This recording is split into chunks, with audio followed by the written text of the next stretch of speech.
Hello friends, I hope you are in good health. So this is the part second of chapter metals and non-metals. In the previous video, we had done till the page number 2. So in this video, we are starting with the page number 3. Have you seen wooden bells in the temples? Can you give a reason? कह रहा है तुमने लकड़ी के घंटी को कभी temple में देखा है? नहीं देखा होगा आपने. क्या आप बता सकते हैं ऐसा क्यों है? ऐसा इसलिए है क्योंकि the things made of metals produces a ringing sound when struck hard. ऐसा इसलिए है क्योंकि मेटल से बना हुआ चीज़ जो होता है वो जो घंटी होता है वो मेटल से बना होता है और उसको जब आप जोर से स्ट्रक करते हैं तो वो क्या होता है इसमें से रिंगिंग साउंड निकलता है. Suppose you have two boxes similar in appearance, one made of would and the other metals. कह रहा है कि दो बॉक्स है आपको मान लीजिए और एक लकड़ी का बना हुआ है और एक क्या बना हुआ है मेटल का बना हुआ है. एक वुड का बना हुआ और एक मेटल का बना है. Can you tell which box is made up of metal by striking both the boxes. क्या आप बता सकते हैं दोनों को मान लो आप स्ट्रक करते हैं जोर से हैमर से या हाथ से स्ट्रक करते हैं और बता सकते हैं कि कौन सा जो बॉक्स है वो मेटल का है और कौन सा वुड का है. बिल्कुल पता चल जाएगा क्योंकि जैसे ही आप हार्ड उस पर हिट करेंगे तो जो मेटल का होगा वो क्या होगा वो रिंगिंग साउंड प्रोड्यूस करेगा और जो लकड़ी वाला होगा वो रिंगिंग साउंड प्रोड्यूस नहीं करेगा. Since the metals produces ringing sound they are said to be sonorous. कह रहा है क्योंकि जो मेटल्स होते हैं उसमें क्या वो रिंगिंग साउंड प्रोड्यूस करते हैं स्ट्रक करने के बाद, इसीलिए इस प्रॉपर्टी को क्या कहते हैं हम लोग सोनरस कहते हैं. The materials other than metals are not sonorous. कह रहे हैं कि जो मेटल्स जो मटीरियल मेटल्स नहीं होते हैं वो सोनरस नहीं होते. जैसे कि नॉन मेटल्स क्या होंगे सोनरस नहीं होंगे, जैसे वुड वगैरह हो गया तो ये सब सोनरस नहीं होते हैं, रिंगिंग साउंड प्रोड्यूस नहीं करते हैं. After performing the above activities, we can say that some materials are hard, lustrous, malleable, ductile, sonorous and good conductors of heat and electricity. कह रहे हैं 2-3-4 एक्टिविटी जो हम लोग पहले किए हुए हैं उस बेसिस पे हम लोग बोल सकते हैं कि जो मेटल्स होते हैं, जो मटेरियल्स मेटल्स के बने होते हैं वो हार्ड होते हैं, लस्टरस होते हैं, मेलेबल होते हैं, डक्टाइल होते हैं, सोनरस होते हैं और गुड कंडक्टर होते हैं हीट और इलेक्ट्रिसिटी के. The materials which are generally possess these properties are called metals. तो कोई भी अगर मटीरियल है उसमें ये जो प्रॉपर्टी है ये सारे प्रॉपर्टी अगर मिल रहे हैं तो उसी को हम लोग क्या कहते हैं, उसी को हम लोग मेटल्स कहते हैं. तो मेटल्स में ये सारे प्रॉपर्टी आपको मिलेंगे. The example of metals are iron, copper, aluminium, calcium, magnesium etcetera. तो ये सब आपको क्या है मेटल्स के एग्जाम्पल हैं. In contrast materials like coal, sulphur are soft and dull in appearance. तो आपने देखा होगा कोयला हो गया, सल्फर हो गया, ये सब क्या होता है डल होता है और ये लस्टरस भी नहीं होता है, सॉफ्ट होता है. तो ये सब जो है नॉन मेटल्स के उदाहरण हैं, एग्जाम्पल हैं. They break down into a powdery mass on tapping with a hammer. आप उसको जोर से करेंगे क्या, ये सल्फर ले लिए या कोल ले लिए, इसको आप जोर से हैमर से अगर मारेंगे तो ये क्या होगा ये पाउडर टाइप का बन जाएगा और इसीलिए हम लोग इसको नॉन मेटल की कैटेगरी में रखते हैं. और ये क्या होता है सोनरस भी नहीं होता है, they are not sonorous and are poor conductor of heat and electricity. और हीट और इलेक्ट्रिसिटी भी जनरली इससे पास नहीं होता है. These materials are called non metals. The examples of non metals are sulphur, carbon, oxygen, phosphorus. तो non metals हैं ये सब और इसके एग्जाम्पल आप देख सकते हैं कार्बन, ऑक्सीजन, फॉस्फोरस, सल्फर वगैरह जो है ये सब क्या है नॉन मेटल के एग्जाम्पल हैं. लेकिन कुछ एक्सेप्शन भी हैं. Metals like sodium and potassium. Sodium और पोटेशियम एक ऐसा मेटल है are soft and can be cut with a knife. ये बहुत सॉफ्ट होते हैं और क्या होते हैं इसको आसानी से नाइफ से कट किया जा सकता है. लेकिन हम लोगों ने तो पढ़ा था कि मेटल्स जो होता है वो हार्ड होता है, लेकिन ये एक्सेप्शन है. सोडियम और पोटेशियम जो है एक्सेप्शन है. उसी तरह अगर देखेंगे तो mercury is the only metal which is found in liquid state at room temperature. These are exceptions. तो मरकरी जो होता है वो भी मेटल है लेकिन वो जो है लिक्विड स्टेट में आपको मिलेगा रूम टेम्परेचर पे. तो ये सब जो है ये 3-4 चीज़ ये एक्सेप्शंस में आते हैं. Chemical properties of metals and non metals.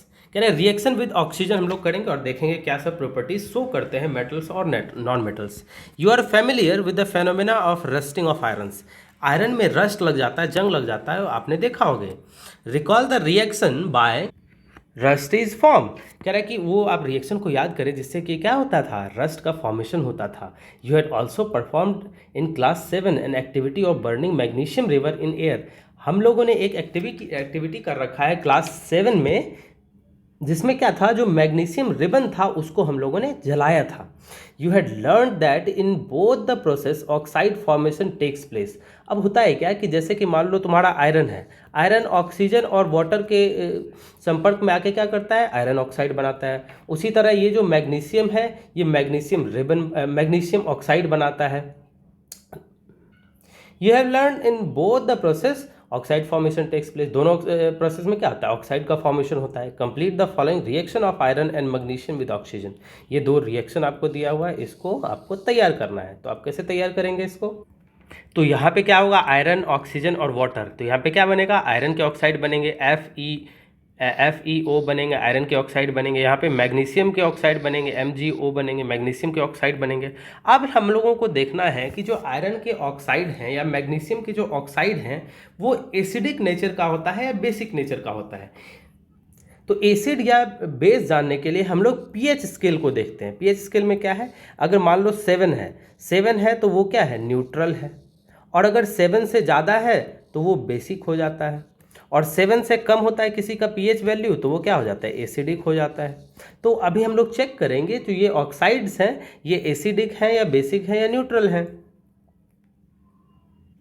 इस एक्टिविटी में बताया गया है कि आपको नेचर ऑफ रस्ट जो फॉर्म हुआ है उसको चेक करना है कि क्या नेचर है, वो एसिडिक है या बेसिक है। तो आपको करना है क्या कि आयरन ऑक्साइड का 1 चम्मच आपको कहीं से कलेक्ट करना है और उसको पानी में मिला देना है।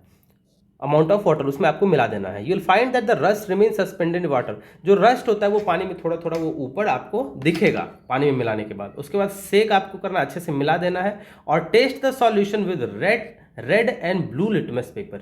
और आपको करना क्या है कि फिर उस पानी को हल्का सा निकालना है और उसमें रेड लिटमस पेपर आपको रखना है और फिर ब्लू लिटमस पेपर आपको रखना है। दोनों रखना है और देखना है कि वो क्या दिखा रहा है।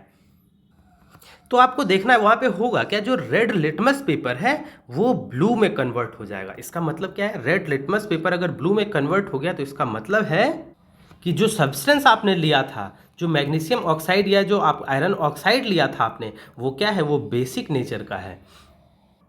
इसी तरह सेम आपको मैग्नीशियम रिबन जब आप लेंगे, मैग्नीशियम का ऑक्साइड बनाएंगे, उसका सॉल्यूशन आप तैयार करेंगे, फिर लिटमस पेपर में चेक करेंगे तो वो भी आपको पता चलेगा उसका भी ऑक्साइड क्या होता है, बेसिक इन नेचर होता है। इसीलिए जनरली यहाँ पे कहा गया in general metallic oxides are basic in nature. जो मेटेलिक ऑक्साइड्स होते हैं वो बेसिक इन नेचर होते हैं, वो एसिडिक या न्यूट्रल नहीं होते हैं, वो बेसिक होते हैं नेचर में। नेक्स्ट यहाँ पे डज कॉपर, पहली कह रही कि does copper also get rusted. I have seen a greenish deposit on the surface of copper vessel. कह रहा है कि जो कॉपर होता है, कॉपर के तांबे के बर्तन में आपने कभी पानी वगैरह आपने पिया होगा तो आपने देखा होगा कि वो तांबा का बर्तन कभी कभी क्या होता है कि पानी रखने की वजह से वो ग्रीन कलर का उसके बाहर का या अंदर में परत जम जाता है।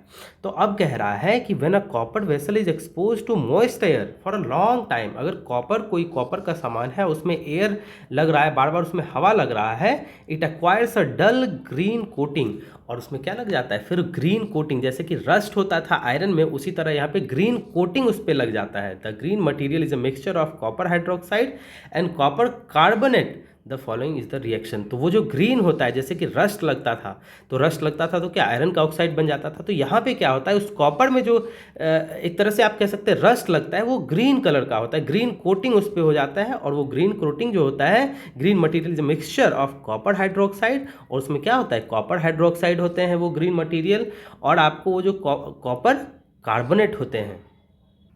आगे कह रहा है कि चलो हम लोग देखते हैं कि अब हम लोगों तो बेसिक का देख ये तो अपने अभी हम लोगों ने देखा मेटल का रिएक्शन। अब हम लोग देखेंगे नॉन मेटल का रिएक्शन ऑक्सीजन की तरह, ऑक्सीजन के साथ में क्या होता है। तो नॉन मेटल में हम लोगों ने यहाँ पे इस एक्टिविटी में क्या किया है, सल्फर को लिया है। आपको क्या करना है, take a small amount of powdered sulphur in a deflagrating spoon and heat it. Deflagrating spoon क्या होता है, ये देखिए यहाँ पे जो बना हुआ है इसी को हम लोग बोलते हैं डीफ्लैग्रेटिंग स्पून। तो इस तरह का स्पून आपको बना लेना है, आपके पास है तो ठीक है, नहीं है तो आपको बना लेना है। और इसको क्या करना है, you may take a metallic cap of any bottle, wrap any metallic wire around it. अगर आपके पास नहीं है तो आप एक मेटलिक इस तरह का लेके आप बना सकते हैं उसको, ठीक है। And give it to the shape of the figure 4.4। तो ऐसा शेप आप दे दीजिए, उसको बना लीजिए। फिर आपको करना क्या है कि as soon as sulphur starts burning, अब उसको हीट करना है। सबसे बड़ी बात है आपको क्या करना है, इसमें आपको क्या करना है, सल्फर डाल देना है और इसको हीट करना है। और हीट करने के बाद होगा जैसे कि सल्फर स्टार्ट्स बर्निंग, जैसे ही वो बर्निंग शुरू कर दे, जलना शुरू कर दे, introduce the spoon in glass jar और ग्लास टम्बलर। ये जो ग्लास जार है इसमें क्या करना है, तुरंत आपको डाल के रख देना है इसमें। Cover the tumbler with a lid to ensure that gas produce does not escape. अब जो वो जला है धुआं वो क्या होगा, इसके अंदर भरेगा। अब इसके अंदर भरेगा तो इसको क्या करना है, आपको बंद कर देना है ताकि इससे क्या करे, वो गैस निकले नहीं। Remove the spoon after some time, add a small quantity of water into the tumbler and quickly replace the lid. आपको करना क्या है कि इसमें थोड़ा सा, फिर उसके बाद जैसे तुरंत हटाना है, उसको क्या करना है, थोड़ा सा पानी मिला देना है और उसको अच्छे से फिर मिला देना, उसको सेक कर देना है। और सेक करने के बाद जब वो सॉल्यूशन आपका बनेगा तो उस सॉल्यूशन को आपको निकालना है और उस सॉल्यूशन को फिर क्या करना है, चेक करना है ब्लू लिटमस पेपर उसमें डाल के और रेड लिटमस पेपर आपको डाल के चेक करना है कि उसमें क्या होता है। तो यहाँ पे होगा क्या, the sulphurous asset turns blue litmus paper into red. यहाँ पे क्या करेगा, वो ब्लू लिटमस पेपर को क्या करेगा, रेड में कन्वर्ट कर देगा। और इसका मतलब क्या हो गया, इसका मतलब हो गया कि नॉन मेटल्स का जो ऑक्साइड होगा वो जनरली एसिडिक इन नेचर होगा। जैसे हम लोग मेटल्स के पढ़े थे, मेटल्स में क्या था, वो बेसिक इन नेचर था। तो नॉन मेटल्स के जो ऑक्साइड होंगे वो जनरली जो होते हैं एसिडिक इन नेचर होते हैं। तो यहाँ पे जो हुआ है, क्या हुआ है, the name of product form in the reaction of sulphur and oxygen is sulphur oxide, sulphur dioxide. Oxygen और सल्फर जो वहाँ पे मिला है उसमें जो प्रोडक्ट फॉर्म हुआ है वो फॉर्म क्या प्रोडक्ट हुआ था, सल्फर डाइऑक्साइड गैस आपको फॉर्म हुआ था। When sulphur dioxide dissolve in water, water sulphurous acid is form. उसको जब पानी में हम बाद में क्या किए थे, पानी उसमें ऐड किए थे और पानी जैसे ही मिला थे तो उसमें क्या हो गया था, सल्फरस एसिड फॉर्म हो गया था। और their reaction can be given as follows. देखिए रिएक्शन यहाँ पे दिया हुआ है, सल्फर डाइऑक्साइड है SO2, जब हम लोग क्या किए, धुआं उसको बना लिया और धुआं में क्या किए, फिर पानी मिला दिए तो सल्फरस एसिड का वहाँ पे प्रोडक्शन हो गया। और एसिड है तो वो क्या करेगा, वो एसिड अगर है तो वो ब्लू लिटमस पेपर को रेड में कन्वर्ट कर देगा। और अगर बेस होता तो वो क्या करता, रेड लिटमस पेपर को ब्लू में कन्वर्ट कर देता। और यहाँ पे दिया हुआ है कि टेबल 4.4 में कुछ आपको दिया हुआ है, इसको क्या करना है, आपको फिलअप करना है। तो आपको यहाँ पे करना है क्या कि नेम ऑफ बेसिस, मान लो कोई तुम्हारे लेबोरेटरी में कुछ अगर रखा होगा तो वो बेस का नाम यहाँ पे लिखना है, उसमें कौन सा मेटल प्रेजेंट है वो लिखना है।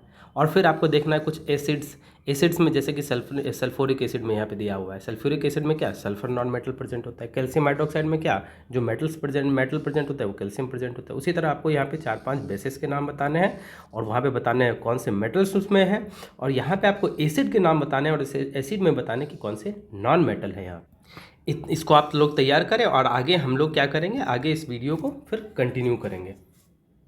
और चैनल को लाइक सब्सक्राइब जरूर करें। Thank you.